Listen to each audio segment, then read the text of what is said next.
Exactly. तो sir संविधान रसगुल्ले मतलब आपको देख रहे हैं और कह रहे हैं संविधान का जादूगर है ना, तो सर ये नाम मैं तो मैंने ही। डर रहा हूँ कुमार, रियली में बता रहा हूँ, मैं डर रहा हूँ कि कुमार कहीं ऐसे प्रश्न नहीं पूछ ले जो मुझे जवाब आए नहीं, और फिर मुझे पीछे जो मेरी बुक्स पड़ी है उसकी तरफ देखना पड़े। तो सर आप तैयार हैं अद्भुत प्रश्नोत्तरी के लिए? जी जी जी जी। तो मैं आपके सामने पहला सवाल रखता हूँ, आपको कहीं भी दिक्कत आए तो आपके लिए जी एक लाइफ लाइन है, 50-50 लाइफ लाइन है ना। जी। आज रसगुल्लो होगा दूध का दूध, पानी का पानी, मतलब आज होगा मुकाबला टक्कर का। तो रखता हूं सर सवाल आपके सामने। क्वेश्चन नंबर 16 आपके सामने ये रहा। उच्चतम न्यायालय के न्यायाधीशों के वेतन भत्ते भारित होते हैं संसद पर, संचित निधि पर, राष्ट्रपति पर, राज्य संचित निधि पर। डरना नहीं है सर बिल्कुल भी, है ना। बी फॉर बॉम्बे, संचित निधि पर। संचित निधि पर कंफर्म है जी सर? जी जी। लॉक कर दीजिए। लॉक कर दूं? बिल्कुल सही आंसर था मेरे सर, मतलब थैंक यू। पहला क्वेश्चन आपने सही जवाब दिया। इतना कॉन्फिडेंस कहां से आया मतलब सर? ये कुमार की क्लासेस देखने से आता है क्या? कॉन्फिडेंस तो। अरे यूट्यूब वालों कट करना है इस वीडियो को, है ना, यहीं से कट करना, सीधा निर्मल सर को भेजना है, ठीक है ना।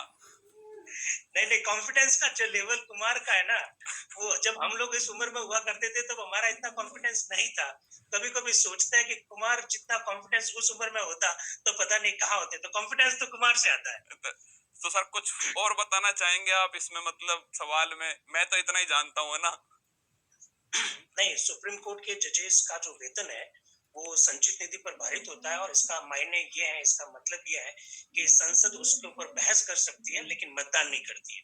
एक्चुअली में हमारे यहाँ पर शक्तियों का पृथक्करण है, और साथ ही साथ हमने न्यायपालिका को भी स्वतंत्र रखने का प्रयास किया। तो हम ये चाहते थे कि हमारी न्यायपालिका किसी भी प्रकार से कार्यपालिका या व्यवस्थापिका के दबाव में ना रहे, वो स्वतंत्र होकर कार्य करे। अगर संसद में उनके वेतन पर बहस के साथ साथ में वोटिंग होती है, मतदान होता है, तो उससे न्यायपालिका के पास एक मैसेज जाता है कि इतने लोग उनके वेतन के पक्ष में थे और इतने लोग उनके विरोध में थे। तो ये एक प्रकार से न्यायपालिका की स्वतंत्रता के लिए जरूरी है।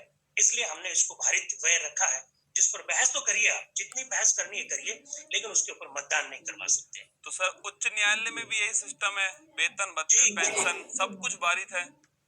जी। सुप्रीम कोर्ट और हाई कोर्ट के जजेस का वेतन संचित निधि से दिया जाता है, और दोनों भारित होता है। इसमें केवल एक करेक्शन है कि सुप्रीम कोर्ट के जजेस का वेतन हो चाहे पेंशन हो, वह संचित निधि पर भारित है जो कि भारत सरकार की है। और हाई कोर्ट के जो जजेस हैं उनका जो वेतन है वो राज्य की संचित निधि पर भारित होता है।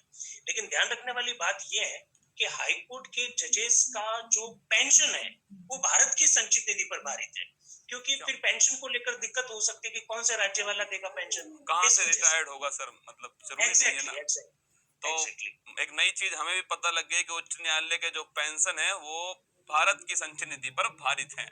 लीजिए सर आपके सामने नेक्स्ट सवाल। राजूरी टीम सर लिख रही है राइट एक है आपका, है ना, मतलब कॉन्फिडेंस का लेवल देख रहे हो आप। ये लीजिए आपके सामने 17 सवाल आपके सामने है। मंत्री परिषद सामूहिक रूप से किसके प्रति उत्तरदायी होता है? राज्यसभा, राष्ट्रपति, लोकसभा, प्रधानमंत्री। C for Calcutta, Lok Sabha. लोकसभा? जी। सर सोच लीजिए, अभी भी सब वक्त है आपके पास। नहीं, लॉक कर दीजिए, लॉक लोकसभा। कर दूं? मतलब क्या बात है, यूट्यूब वालों को आ रहे सर मजे, मतलब है ना। आज उल्टा खेल हो गया, मतलब जी। उल्टा हो चुका है। तो बिल्कुल सही आंसर है सर आपका, लोकसभा। मैं कुछ नहीं बोलूंगा, आप ही बोल दीजिए सर इसके बारे में। एक्चुअली में ये सामूहिक उत्तरदायित्व का जो सिद्धांत है वो parliamentary system of the government में इनहेरेंट होता है।